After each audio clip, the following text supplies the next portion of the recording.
last time, the Ghouls hustle to get Chris Jacobs' 392 Hemi installed in his 1968 GTX in time for SEMA.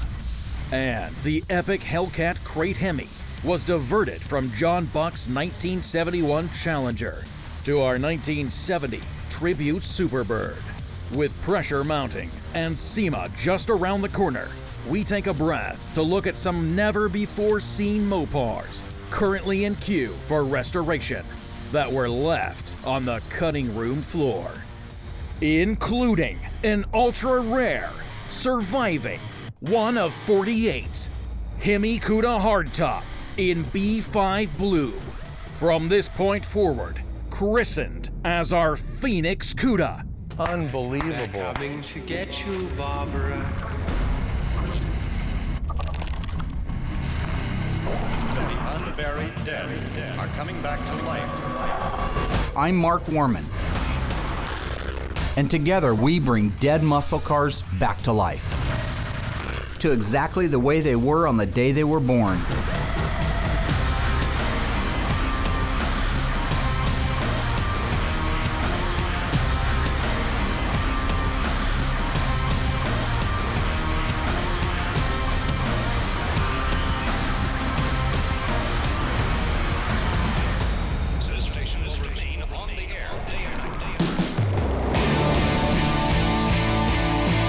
Hello, Ghouls. This is our last episode of the season, and I wanted to talk about where we're at in the shop right now, as well as share some of the stuff that you didn't get an opportunity to see this season because it just doesn't fit into a 1-hour episode of Graveyard Cars. I want to start first with what's going on in the shop and our deadlines, that type of thing. So our Superbird, we now have a good direction on our Superbird tribute car. It was going to be a 446 barrel 4-speed. We opted, because of the short timeline to get to SEMA, to put the Hell Crate 707 horsepower engine with the Mopar controller. So with that plan in place, we are working quickly to make sure that we get that car put together and that we can drive it when we're actually down at SEMA. I do believe it's going to be a very well-fated car, and I think it's going to be one of the more talked about cars of the SEMA show. My buddy Chris Jacobs, his 68 GTX, that's a neat little project. Again, we're not doing a restoration on it, but we are fixing the tragic fire that happened. We're getting and have installed the 392 Hemi in that car. It's good that we have the conversions. Ron was able to come up from Magnum to help us do the conversions and get that engine installed. So from here, just like our Superbird, time is very short to get this car ready to go. Our beautiful 1970 Dodge Challenger 444 speed, plum crazy white stripe black top, one of 916. It was finished this season, thank God, and delivered to its new owner. I've heard from the owner since he got the car back, and he's absolutely thrilled with it. I love the car. I am sad to see it go, but I'm really happy that the owner is in love with the car and thinks we did a great job. One of the cutest couples that we've ever had on Graveyard Cars, and we've had great ones. I mean, the Cooks were wonderful. We've had some really neat families out here, but the Zinks were just adorable. They're just perfect for each other. You could tell that there's a match made in heaven. Look at this. What a cute couple. Every car we give out has that emotional attachment to it, but when it comes to like the folks that had the Roadrunner, to be able to see them go out and to see them drive it and just look at the old pictures of them in it going off on their honeymoon, I mean, it's very fulfilling for me. Our General Lee, now that was a really interesting car. The car had suffered blunt force trauma. Remember, it held the record for the longest and the highest jump in any General Lee history. That's in the television show or in the movie in 2005. This was an official freeway launch car. Now, because this car has suffered so much damage, and because it wasn't a numbers matching Hemi car or a 446 pack or something like that, we didn't have to worry about how much or how little metal we replaced. We didn't have to be conscious of that. So we started at the back of that car and worked our way forward. At the end of the day though, what a blast. Yeehaw! We took that car out, had so much fun with it. I still get emails about how funny, you know, my bit was as I was doing Roscoe P. Coltrane with Flash. I believe that car was one of the biggest transformations we did in GYC history. How about my new best buddy, John Buck? He absolutely loves it here at Graveyard Cars. I think if he could retire, he'd probably come up here and just sweep floors. He loves it here. He's a car guy. His little 71 Challenger formal roof car, it just turned out beautiful. And I've said this many times too on Graveyard Cars. When a car starts out good, solid, complete, maybe even a driver like that one could have been, they show that much better in the end. John, when he got that car, was so happy, so thrilled. He's like a little kid. He went out, he had a blast in it, even though Alyssa likes to get my blood pressure up. Overall, he was thrilled. So thrilled that he came back and asked me to build him another one just like it, except with a Hellcat engine. Now, as we know, unfortunately, we aren't going to be able to make it to SEMA with that car with a Hellcat, but that doesn't mean it's not being built. It's back there right now being built out. It just won't make it to the SEMA show this year. We would love to take it next year.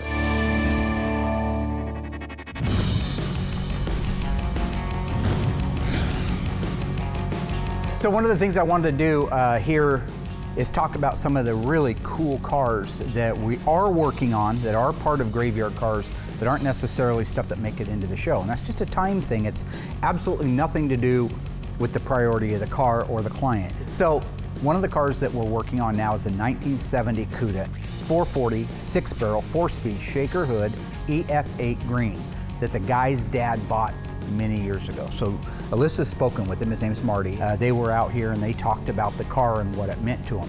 I'm Marty, and we heard about Graveyard Cars from a buddy of mine that I used to work with. I knew Mark was a guy to try to get a hold of when it came to doing these cars. So one other really cool thing about Marty was he traded in 3 cars to get this 70 Cuda restored. One of them was a 70 Barracuda Grand Coupe convertible. That's B5 blue and white top. The other one was a 70 Barracuda, originally a 318 3-speed car. It's red with black top and interior. Early production, 1970 Cuda, full 46-pack, 4-speed, 410 Dana shaker hood. Dad's had it for, I don't know, since 74, early 74. And it's still less than 30,000 original miles. I grew up in that car. And it's not very often that you get an opportunity to have 3 cars traded in on one restoration, because I can do a lot with those. Those will be part of my graveyard motors. I inherited these from my father. He had at one time 5 1970 Cudas of various models. So and he had 4 left when he passed away. He had an old, I want to say it was like a 57 or 58 Plymouth that he kind of got started with in his younger days. And then when he moved to the big city, you know, back then it was street racing. And he had bought that 69 Roadrunner, brand new, and did a little street racing with it. But then when he wiped it out, he decided that he got lucky and survived. So no more street racing. He started taking it to the track. And at the time, Omaha had a local quarter-mile drag strip. And I used to go to the drag races with him. And that's where I got into it. This is definitely a tribute to my dad and passing on his legacy. Real nice Dad car. bought it, beautiful car. Don't know why you don't show more on the show. Numbers up the crap shack. Numbers engine, numbers transmission, numbers carburetors, everything is right on this car. Now, in 1970, they built how many 440 6-barrel 4-speed Cudas? See, I knew you were going to ask me this. 902. Fruit of my loin. Stay tuned. We continue to take a look at some of the Mopars currently in queue for restoration that were left on the cutting room floor, including a mysterious, surviving 1 of 48 Hemicuda hardtop in B5 blue, our Phoenix Cuda.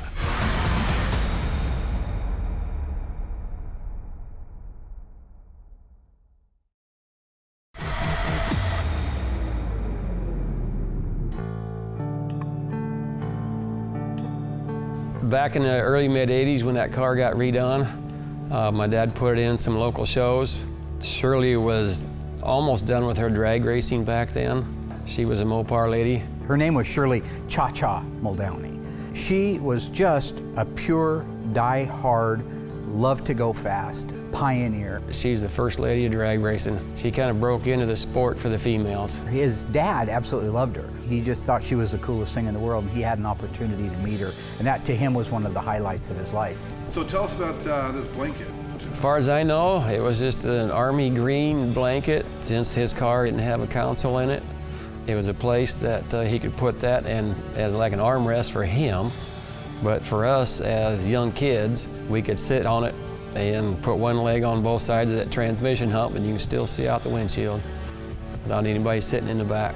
And if you were sitting on that blanket, you'd have to hold on, because otherwise you'd end up in the back seat. So he used to come and pick us up at the farm and take us to the city and spend time with him.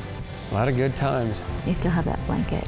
Oh yeah, and I still have the blanket. That's what I said, it's going in this car when it's done. You can do Chevy and Ford anywhere in the country. Everybody knows, if you know Mopar, there's not as many of them around, let alone shops that'll specialize in them or turn out the quality of work that this place does. Since I was wanting to do a tribute, you know, for my dad, that's why I made the contact. We've kind of managed to get it all under one roof. So we are doing a good job on the cars, doing a great job. Cars are right, they're as close to accurate as we can make them with today's parts and availability. And at the same time, I genuinely care about the car and its history. So when you put all those together, I do think that Graveyard Carz can and has and will become a destination for many cars in the future to get their second chance at life. It'll be nice weather only. It will not be a daily driver, because I want to make sure it stays in great shape to get passed on. It will not leave the family.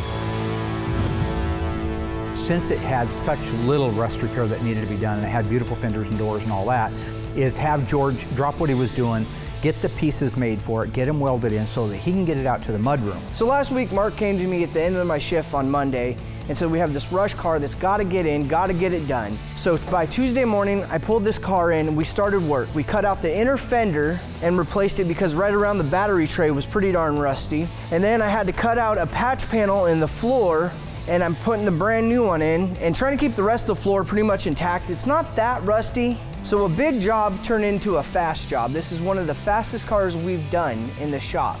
I'm looking at 4 days right now as I stand, and I will be done today.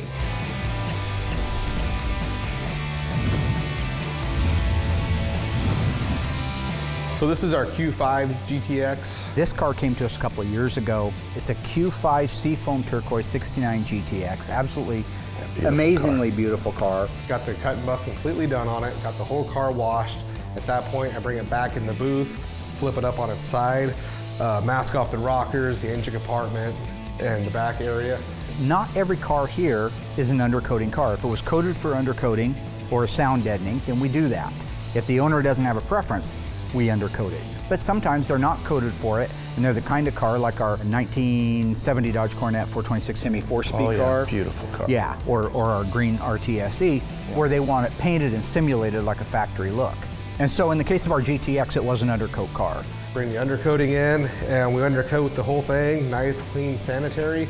It'll sit in here for a couple of days, unmask it, put it over to Dave, and then we'll put it on a bin pack, and he can start assembling it. Value Guard hooked you up with a nice pump with the 30-gallon drum. Yep. And Will, I say you, but I mean the shop, yeah. Will does all the undercoating out in the booth area.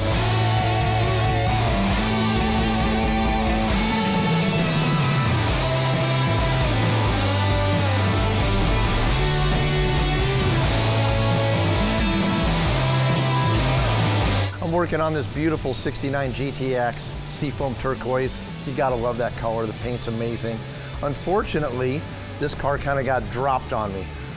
Normally Will would, completely assemble the car, hood, deck lid, everything on the car before it arrives to me, but the body shop guys were screaming for the whirly jig, so of course it gets dumped in the shop. Working on multiple cars at the same time, it can be stressful, and as long as you can stay on top of it, keep things organized, it goes pretty good. So it's just the art of getting a flow going on the car, and getting into a rhythm, and then you can get a lot accomplished. So I'm gonna try to knock out and get as much work done as I can on this car, and actually I'm gonna go ahead and start placing my parts order. So I'm just inventorying right now, get put on what I can get put on, and hopefully it'll run through the assembly room pretty fast. What I got right here now is I got our 3/8 fuel line in right here, as you can see. This being a 440, has a 1/4-inch return line. So that's what I'm doing right now. So I'm straightening it out. Inline tube's amazing. They put these stickers on there so it says straight, and so when it's bent up in the box, you know exactly the area that you gotta straighten out. So you're not just bending this hose, and ruining it in a sense. It's already pre-bent. It's all set up to follow the contours of the frame rail and the body of the car. So I'll just kind of get it pretty close. And the nice thing is I can kind of manipulate it a little bit whenever it's up in the car. So I'm gonna start back here, and this one will actually piggyback my 3/8 fuel line.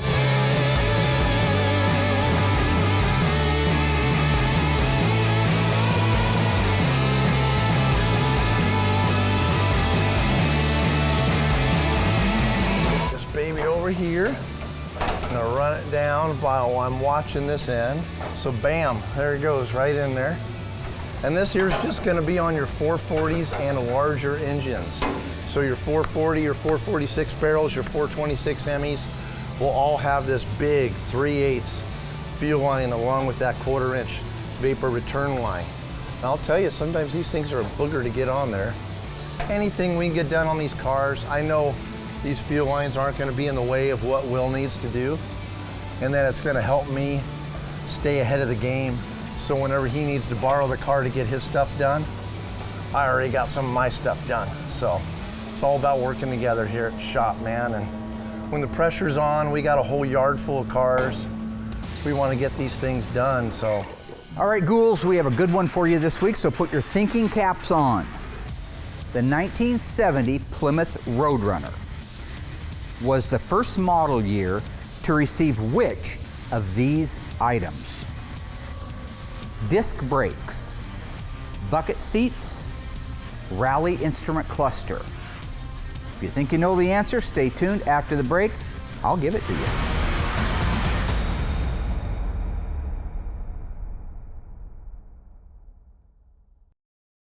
All right, Ghouls, so which of the items first came available on the 1970 Plymouth Roadrunner model? If you answered rally instrument cluster, you are correct. Alpha code A62. 1968, 1969, it was not available. Couldn't get a rally instrument cluster. You get their standard instrument cluster, and you could order an N85 tachometer for it, but it was not a rally instrument cluster. The disc brakes and the bucket seats, they were available as an option from the day the Roadrunner was made in 1968.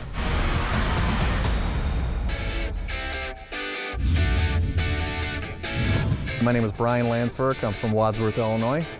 I own a 1970 Dodge Challenger RTSE 440 Magnum, and I also own this 1970 Dodge Challenger convertible. Back in April of '83, I bought my 70 RTSE. It's a 440 Magnum automatic, air conditioning, loaded with power toys. One that's in here that hasn't gotten a lot of screen time is one that Tony D'Agostino and I a couple seasons ago went out and talked about because it was a good solid car. It's what would have been a very undesirable green back in the day, F5, is actually a beautiful green today.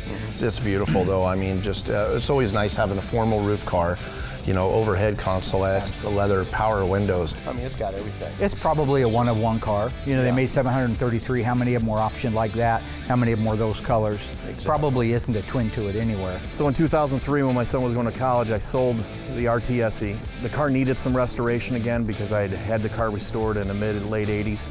So I put the investment in my son. I sold it to a guy that was a trucker. He sold the car within a year of buying it to another guy that I had interested in it at the same time. He bought the car and went from Wisconsin to Tennessee. And then somehow his wife became ill and then he had to sell the car. So I went to a collector car dealer. That collector car dealer took it to an auction and sold it to another collector car dealer in Roanoke, Virginia. Then my friend, who I've been lifelong friends with for 40 years, called me up one day and said, there's a Challenger on eBay, you should check it out. So I checked out the eBay link to this Challenger. It was not mine, but just out of curiosity, I started clicking on the rest of the Challengers, and lo and behold, there was my green RTSE. I was surprised because that was not the car that my friend had told me about. So just had he not told me that day to go on eBay and nose around, I probably would have never found my car. It was a good driver quality car, a 26,000 mile car, and all the time that I owned the car, I always wanted that kind of quality of restoration that only Mark's been able to provide.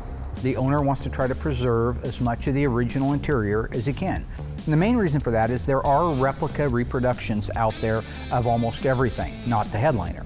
And those replicas are close, but if you have a good, clean, original one, that's the one you stay with. It's a lifelong dream for me, at least since I was 16. See that car, perfect.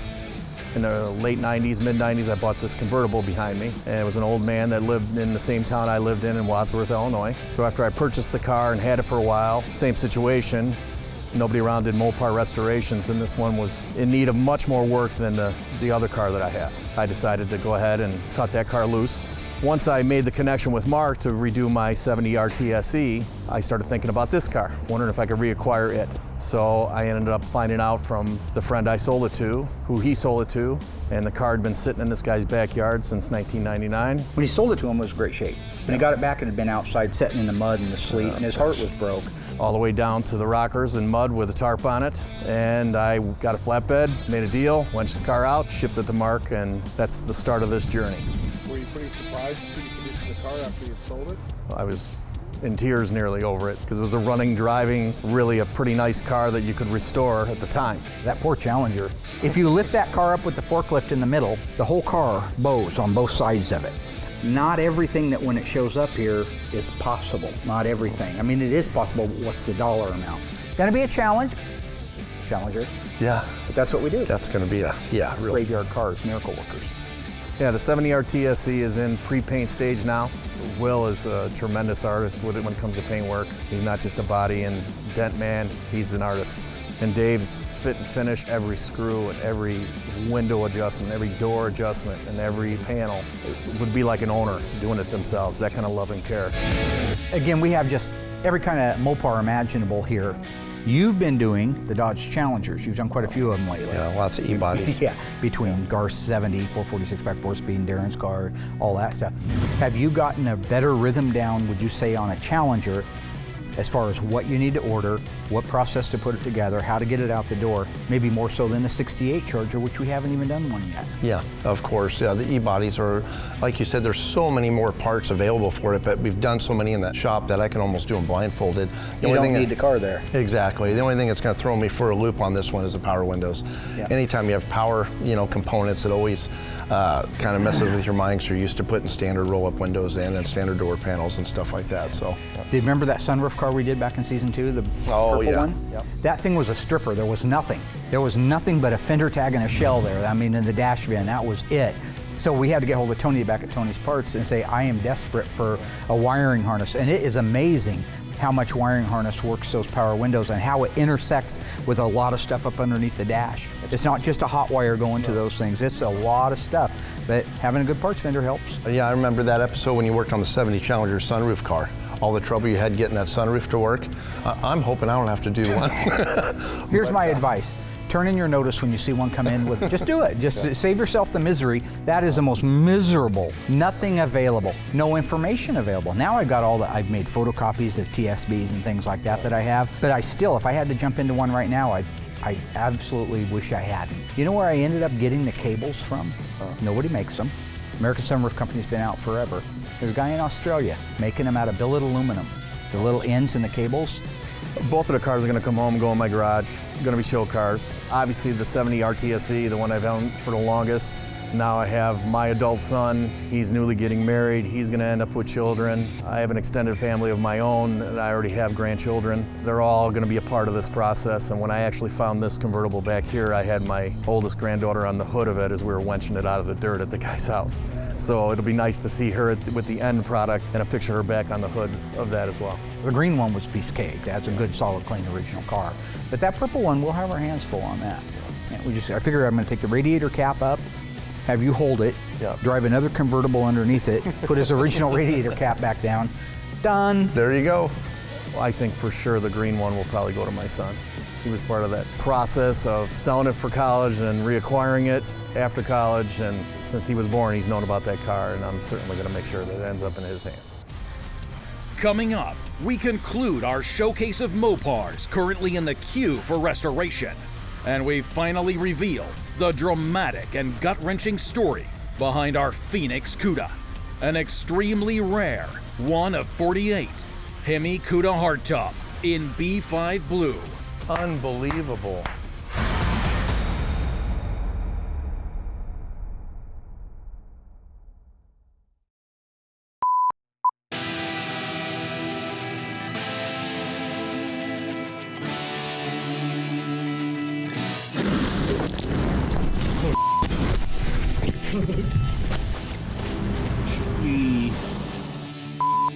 In other words, the Cuda model was born in 1969.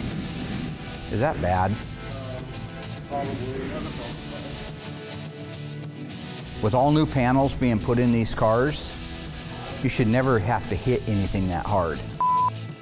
That say it, 1970 Cuda would. Didn't you just tell them to be quiet?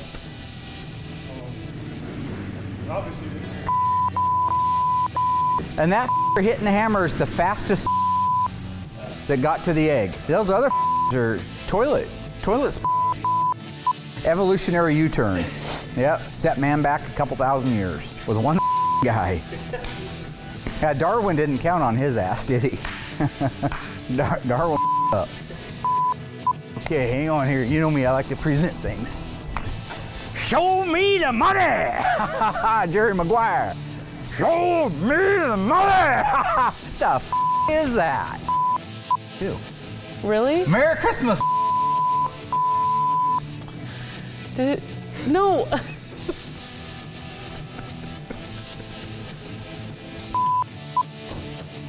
You ever crap in your hand and throw it at somebody? I had a friend that used to duty in his hand and throw it at people. Hit him in the back.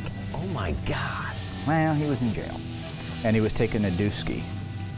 What they call an open duke, an open dump in prison because there's no walls around yet. And some guy's making fun of him because of his face because he's constipated. And so he just reached down and pinched one into his hand, and the guy took off running because he knew what was going to happen.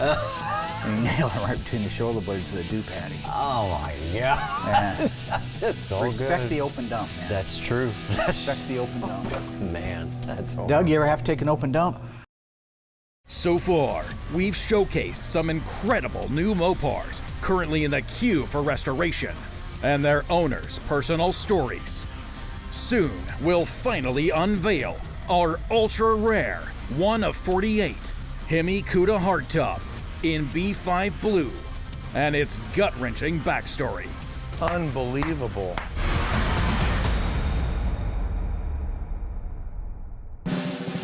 Another really cool car that we're working on right now, again, it has been disassembled, has been inventoried. Good solid car, 1969 Plymouth Roadrunner for Scott. Now Scott is the gentleman, his last name is Draper. Scott had the beautiful 2008 Challenger SRT8 in Hemi orange, beautiful orange. That was a great car. Yeah, Fast. the one you stole at gunpoint. Borrowed. With your accessory, William Scott. Yeah, that's why I see 2 in 1. That's why I see peas in a pod. I saw the footage. Yeah, Will betrayed me. I don't know why we're not 2 peas in a pod. He's dissension. Because he was out there at the fence and he said he'd cover for you. No, he Remember didn't. He's the anything one about who that? told me. Told on me. No. Okay, if he told you to jump off a building, would you do that? Probably not, right? Okay, that's my point. Trouble, trouble, trouble. She stole the car, it had no miles on it, had nothing on it, 0-mile car. She took it out and just blasted it around town. I didn't know anything about it. She told me she was going pee. Now, who am I to? My name is Scott Draper, and I'm out here today at Mark's shop talking about my best friend in high school, 69 Roadrunner. He unfortunately passed away 4 years ago, and this was his car since high school, and a vision of his was someday to get it restored to the degree that he wanted it to be, and he was a perfectionist. That's why I sought out this shop to make his dream come true. Yes, this car was an original 383 4-speed car. I can't recall exactly how long that motor lasted. Steve did a lot of street racing back in the day. His vision was to make it a 440 6-pack A12 car, tribute car, and pretty much had it assembled to that degree. It was a running car when I brought it out here, but it needed a lot of just perfectionism. When I was looking for a place to entrust the car with, I reached out to Mark and kind of gave him my story. He said, we'd love to take the car on. I understand it's a long process, and there's a lot of things that have to be done. As you can see right now, it's in the disassembly stage, and excited to be out here today from Iowa to check on it and talk to Mark about the scheduling of it moving forward. I mentioned to Mark that I had a 2008 Dodge Challenger SRT8 limited edition. Bought it new. It had 694 miles on it. Babied the car, climate controlled, loved the vehicle, but had 694 miles on it before a career criminal, Alyssa Rose. Did you see the episode where she stole the car at gunpoint? I did. I'm seriously so excited. We have people that just want to go the speed limit. So just out of curiosity, to have a car that's almost 10 years old and only have 694 miles on it, that means you pretty much babied that little thing, right? I did. Cherished it and took care of it? I did. I have to admit, I never even did a burnout with it. always thought about doing one. Yeah, but you wouldn't want to put the extra mileage and the wear and tear on it. Enter the thieving child who decided to take it out without my permission, run the hell out of it, bring it back with over 11 more miles on it than when you traded it in for the restoration. So, Some bugs on the windshield. bugs on the windshield.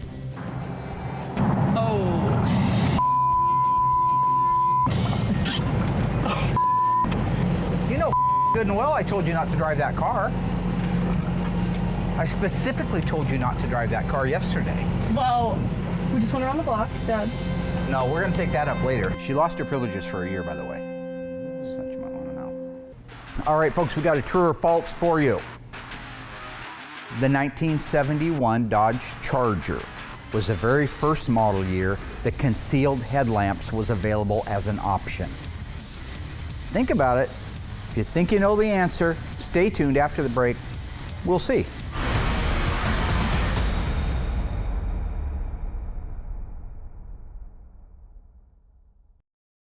All right, folks, how'd you do?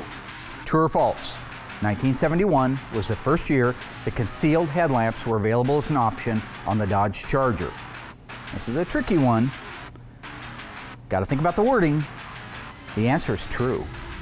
Now, before you start throwing stuff at the TV, the concealed headlamp L37 alpha code was available on the 66 Charger in its inception, 67, 68, 69, and 70. Standard. It became an option in 1971. It went away at the end of the 1972 model year. So, gotta listen to the kid when he's giving you these. The ice tray knows what he's talking about. You guys leave the part about me being an ice tray in there.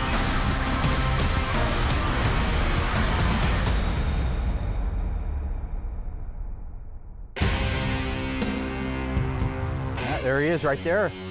Awesome. Just keep coming back. One of the cars that is here now is without a doubt, by all meanings of the definition, a survivor. 1971 Hemicuda hardtop. Now you guys that watch the auctions know even the hardtop versions, in some cases, can be a 7-figure car. This is a numbers matching, they're all shakers, keep that in mind, so of course it's a shaker. Numbers matching automatic car.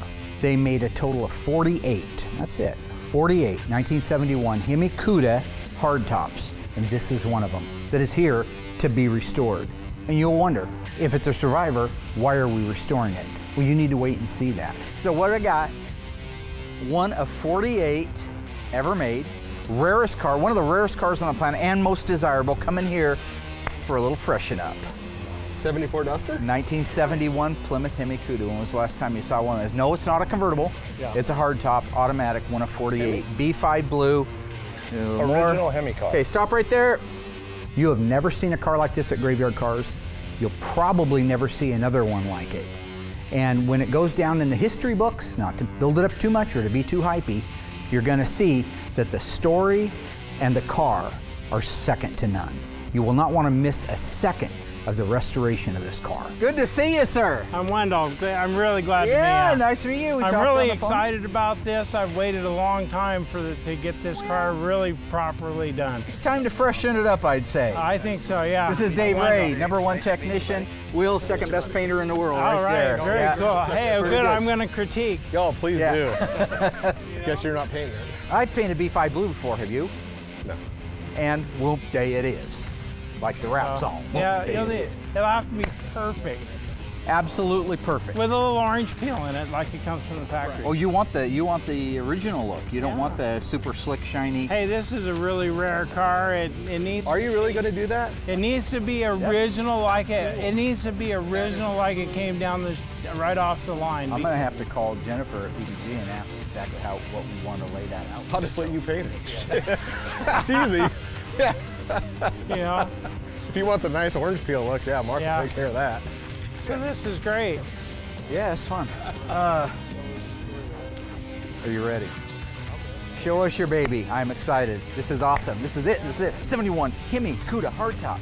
48 of them, man. What's up, dog? This is the moment. You ready? Let's do it. 1971. Wow. Unbelievable. This is the moment. You ready? Let's do it. 1971. Wow. What is this, Wendell? There was a little fire. 71 Hemicuda. Yeah, there was a, what do you call a spark? That does. Yeah. You guys. That's not gonna buff out. That is not gonna buff. I don't care what Joe Dirt wants to do. I confess, the word survivor was a bit of a play. I call that car a survivor, not because it's wearing its original paint or original interior or any of those things. It's a survivor because the owner had the wherewithal to get in and out of that garage. You're gonna have to oh work. my a little, God! Look at that thing! You're Holy gonna have to work a little bit harder on this one. My name is Wendell Mulberg. I was involved in a structure explosion and fire in 1999, and my '71 Hemicuda was in the fire, and it was destroyed. And I wrapped it up and I kept it protected for the last 18 years. Contacted Graveyard Carz and Mark, and they're going to restore my car back to its original condition. It isn't that it's one of 48 or a 426 Hemi. It's that the gentleman, Wendell, who's a sweetheart of a guy, he contributes his survival to the survival of that car.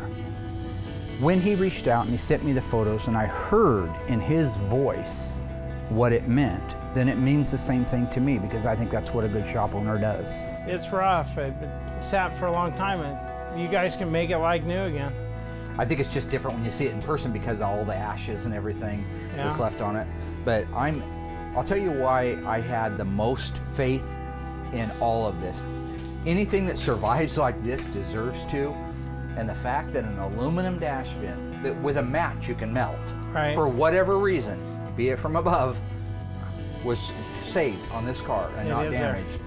Numbers matching, B5 blue. What color is the interior? I forgot. It's black, leather front seats. One day, it was about May 20th, 1999, and a buddy of mine and I went and met at my shop after dinner about 7 o'clock, and we went in there, and one of the cars had leaked gas all day long.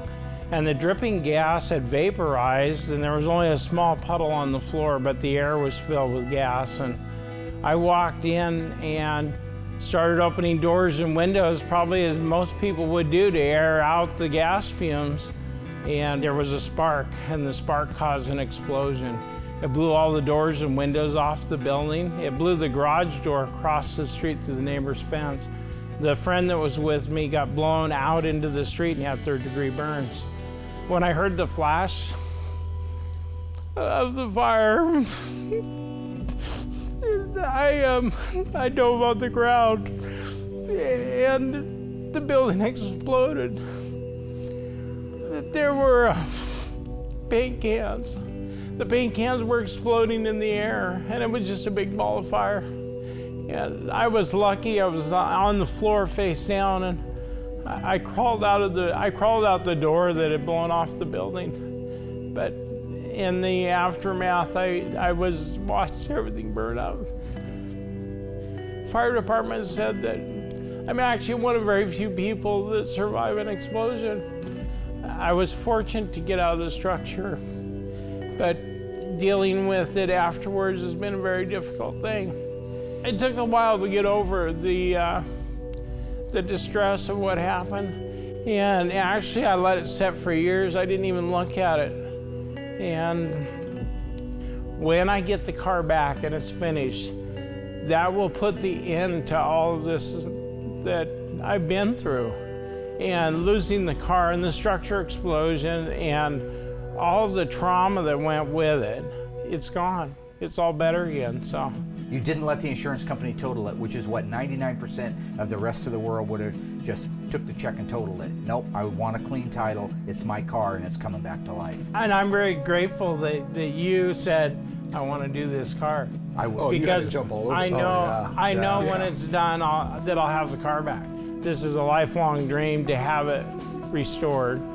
And when it's done, I would like to take it to car shows so that other people can see it. Nothing like it on the planet, and it'll be, I guarantee you, the most talked about 71 CUDA on the planet when we're done. So that's amazing. I say we roll this mother out and let's take a good look at it. It's more important to me than anything else in the world Many people have said, well, will you sell it? And that car's not for sale. It wasn't for sale when I got it. It's not for sale now, and it won't be for sale in the future. You know, I just hope people can enjoy it for what it is and appreciate the graveyard cars as saving a piece of history. What do you think, Will? There's some paint left in that trunk. I know, that's what I was looking at. It's the baddest car we have here. It's a rare car. The fact it burned down is just absolutely insane. And it's a solid car, so it's going to be a great car to start with. I'll be anxious to get this off to the dipper and see how the quality of metal is. This is, you know, at 1,000,000 degrees. But this is awesome. This is the coolest car we have, and this is like part 2 to the Phantom. Only just a much more rare car. Look at how I just melted the lenses out of them. It's crazy.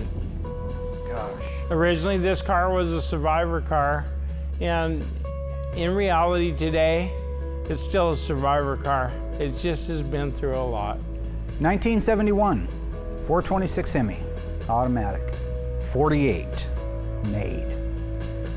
Burned every square inch, melted, molten, all but forgotten. But like the phoenix rising up out of the ashes, our 1971 Hemicuda will be back, it will be on the road, and it will be breaking hearts like it was intended to do on the day it was made. That is Graveyard Cars. So phenomenal job, guys, girls. Thank you. Great job, good season, guys. good episodes.